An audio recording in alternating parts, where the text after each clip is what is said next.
বাংলাদেশে শেখ হাসিনার নেতৃত্বে আওয়ামী লীগ এবং তার সাঙ্গপাঙ্গটা সংগঠিত করেছিল।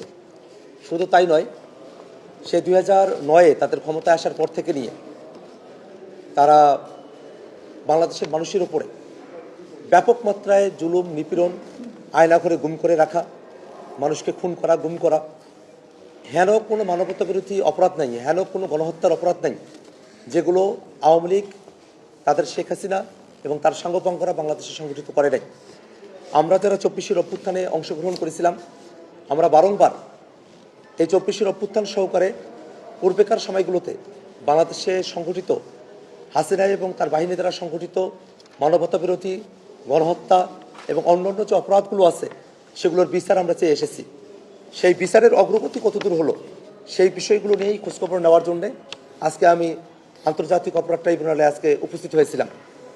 সাংবাদিক বন্ধুগণ, আজকে আমি ট্রাইব্যুনাল 2-এ একটি সাক্ষ্য গ্রহণ কার্যক্রম আমি নিজে থেকে দেখেছি।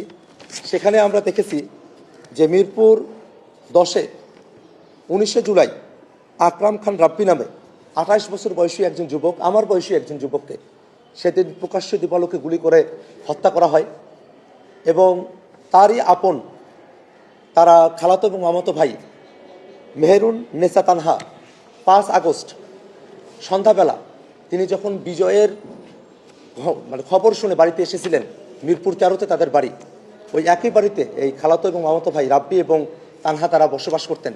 রাব্বি 19 তারিখে তাকে শহীদ করা হলো এবং 5 তারিখে গুলি করে তানহাকেও শহীদ করা হলো। তানহার বাবা মোশাররফ হোসেন এবং আকরাম খান রাব্বির বাবা ফারুক, তারা দুজনই আজকে এখানে সাক্ষ্য উপস্থাপন করেছেন।